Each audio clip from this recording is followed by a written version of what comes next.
لقد کان لکم فی رسول اللہ اسوۃ حسنہ، رسول کی زندگی تمہارے لیے نمونہ آئینہ ہے۔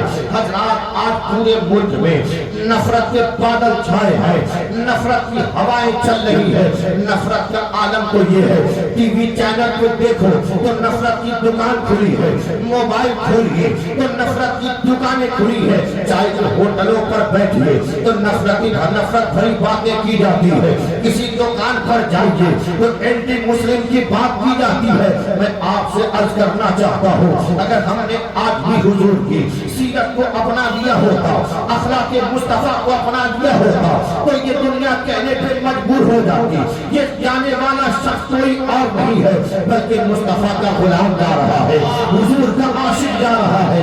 اللہ اکبر، حضور کی کیسی زندگی ہے، حضور نے اپنے دشمنوں کے ساتھ بھی کیسا سلوک کیا ہے، اللہ کے رسول کا اخلاق کتنا اچھا تھا۔ اللہ کے کریم سید عالم صلی اللہ حضور کریم صلی اللہ تعالی علیہ وسلم نے جب مکہ شریف کی سرزمین سے دین اسلام کی تبلیغ کا آغاز فرمایا، لوگوں کو بلایا، او مکہ کے لوگوں آؤ، ایک اللہ کی عبادت کرو، ایک اللہ کی بندگی کرو، ایک اللہ کے آگے سر و سجود ہو جاؤ۔ تو حضرات جب حضور نے دین کی تبلیغ کا آغاز فرمایا ہے تو بہت ساری دقتوں کا سامنا کرنا پڑا ہے۔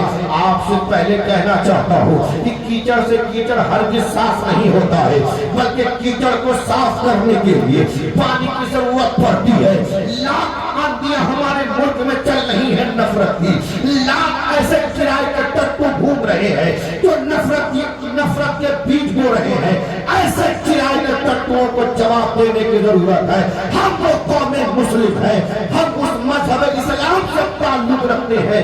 آقا کونین ارشاد فرماتے ہیں کہ تم ان چند کاموں کو یاد کر لو اور اسے کیا کرو۔ وہ کون سا کام میرے آقا فرماتے ہیں سنو، جب کوئی پیاسا تمہیں مل جائے تو اس سے مذہب نہ پوچھنا، اس سے نام نہ پوچھنا، اگر وہ پیاسا ہے تو تم اسے پانی پلا دیا کرو، اگر کوئی بھوکا ہو تو اس سے اس کا نام نہ پوچھنا۔ آپ کہیں آدھار کارڈ دیکھا جاتا ہے، آپ کہیں نام پوچھا جاتا ہے، آپ کہیں دھرم پوچھا جاتا ہے، لیکن آپ کے شہنشاہ مدینہ کانفرنس سے پیغام لے کر کے جاؤ کہ مذہب اسلام نے کہا، میرے آقا فرماتے ہیں اور میرے صحابہ سنو، اگر تمہارے پڑوس میں کوئی یہودی رہتا ہو تو اگر تمہیں معلوم ہو وہ یہودی بھوکا ہے، اس کے بچے بھوکے ہیں، یا رسول اللہ وہ یہودی اسلام کو دشمن ہے، وہ یہودی مسلمان کو دشمن ہے، وہ یہودی قرآن کے دشمن ہے، آقا ہم انہیں کھانا کیسے دے سکتے ہیں، یا رسول اللہ ہم انہیں پانی کیسے دے سکتے ہیں؟ رسول اللہ فرماتے ہیں کیا تم نہیں چاہتے کہ بغیر تلوار چلے اسلام پھیل جائے، بغیر سر کٹے اسلام پھیل جائے، بغیر خون بہے اسلام پھیل جائے؟ اگر چاہتے ہو کہ بغیر تلوار چلے اسلام پھیل جائے، بغیر سر کٹے اسلام پھیل جائے، بغیر خون کے اسلام پھیل جائے، تو سن اس یہودی کے ساتھ حسن سلوک کرنا، اس کے ساتھ اخلاق پیش کرنا۔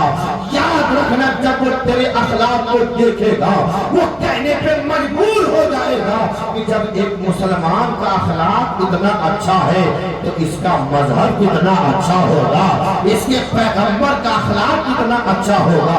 اللہ اکبر، تکبیر، نعرہ رسالت، پیغام اسلام، مذہب اسلام، تعلیم اسلام، نعرہ تکبیر، نعرہ رسالت۔ حضرات گرامی میرے آقا فرماتے ہیں سنو، جب کوئی بھوکا ہو اس سے نام اور اس کا مذہب نہ پوچھنا، اسے کھانا کھلا دینا۔ پھر آگے آقا فرماتے ہیں اگر کوئی ننگا ہو، اس کے جسم پہ کپڑا نہ ہو، اس کے جسم پہ پھٹے پرانے لباس ہو، اس سے اس کا مذہب نہ پوچھنا۔ اگر اللہ نے تجھے صلاحیت دی ہے، اگر اللہ نے اس قابل تجھے بنایا ہے تو اسے کپڑا دے دینا، اس کے جسم کو ڈھک دینا۔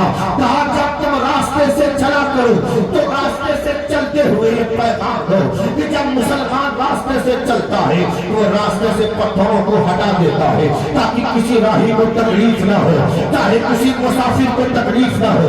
جب وہ راستے سے چلتا ہے وہ کانٹوں کو ہٹا دیا کرتا ہے تاکہ کسی مسافر کو تکلیف نہ ہو جائے۔ حضرات گرامی، اگر یہ چند پیغامات پر عمل کر لیا جائے خدا کی قسم ہماری صفوں میں انقلاب پیدا ہو جائے گا۔ لیکن حال تو ایسا ہے، اس سے میں کہہ رہا ہوں راستے سے پتھر ہٹاؤ۔ وہ مسلمان جو کبھی مسجد کا راستہ بند کرتا ہے، کبھی مدرسے کا راستہ بند کرتا ہے، کبھی خانقاہوں کا راستہ بند کرتا ہے، کبھی جنازہ روکتا ہے، کبھی جلوس روکتا ہے، کبھی امام کا راستہ بند کرتا ہے، خدا کی قسم ڈاکٹر اقبال نے لکھا تھا طریق مصطفیٰ کو چھوڑنا ہے وجہ بربادی، طریق مصطفیٰ کو چھوڑنا ہے وجہ بربادی۔ اسی سے قوم دنیا میں ہوئی بے اقتدار اپنی، اور ہمیں کرنی ہے شہنشاہ فتح کی رضا جوئی، ہمیں کرنی ہے شہنشاہ فتح کی رضا جوئی۔ وہ ہو گئے اپنے تو رحمت پروردگار اپنی، وہ ہو گئے اپنے تو رحمت پروردگار اپنی۔ آج ہمارا اخلاق گر چکا ہے، ہمارا اخلاق اتنا گر چکا ہے، میرا ایک بیٹے کا اخلاق باپ کے ساتھ اچھا نہیں ہے، ایک بیٹی کا اخلاق اس کی ماں کے ساتھ اچھا نہیں ہے، ایک بھائی کا اخلاق اس کے بھائی کے ساتھ اچھا نہیں ہے، ایک پڑوسی کا اخلاق پڑوسیوں کے ساتھ اچھا نہیں ہے۔ آپ سے پوچھنا چاہتا ہوں اس شہنشاہ مدینہ کانفرنس چاراہی کی سرزمین پر آنے والے سرکار سرکاہی کے غلام و جواب کو کیا یہی آقا کی تعلیم تھی؟ یا میرے آقا نے یہی فرمایا تھا؟ ہرگز نہیں۔ ارے میرے آقا کا تو اخلاق دیکھو، آقا کون ہے؟ مسجد نبوی شریف میں حضور نماز پڑھ رہے ہیں، حالت نماز میں ہے، ظالموں نے اوجھڑیوں کا بوجھ رسول اللہ کے پیٹھ پہ رکھ دیا ہے، آپ کے مبارک سر پہ رکھ دیا ہے، اس قدر بوجھ رکھ دیا ہے کہ رسول اللہ اپنے سر کو نہیں اٹھا پا رہے ہیں۔ جب بہت دیر ہو گئی سیدہ فاطمہ بابا جان کو گھر میں تلاشنے لگی کہ میرے بابا اس قدر تاخیر سے کہاں رک گئے۔ تلاش کرتے کرتے جب مسجد نبوی میں پہنچتی ہے، دیکھتے ہیں رسول اللہ سجدے میں ہے، رسول اللہ کی پشت پر ظالموں نے اوجھڑیوں کا اتنا بوجھ رکھ دیا ہے کہ رسول اللہ سر کو نہیں اٹھا پا رہے ہیں۔ سیدہ فاطمہ نے اوجھڑیوں کو رسول اللہ کے جسم سے ہٹایا ہے، سرکار نے سجدے سے سر اٹھایا ہے، پورے شہر میں آپ کی طرح یہ خبر پہنچ گئی۔ تمام صحابہ میان سے تلوار نکالا اور مسجد نبوی میں جمع ہو گئے۔ یا رسول اللہ آپ حکم دیجئے اس ظالم کا سر کٹا آپ کی قدموں میں ہوگا، آقا حکم دیجئے اس کا خون ہم بہا دیں گے۔ میرے آقا فرماتے ہیں سنو، مجھے کٹا ہوا سر نہیں چاہیے، مجھے کٹا ہوا سر نہیں چاہیے، بلکہ پروردگار کی بارگاہ میں جھکا ہوا سر چاہیے، پروردگار کی بارگاہ میں جھکا ہوا سر چاہیے۔ جب اس شاعر نے قلم اٹھایا تو لکھا یا رسول اللہ یوں نور سے لبریز سمندر نہ ملے گا، سمندر نہ ملے گا، یوں نور سے لبریز سمندر نہ ملے گا،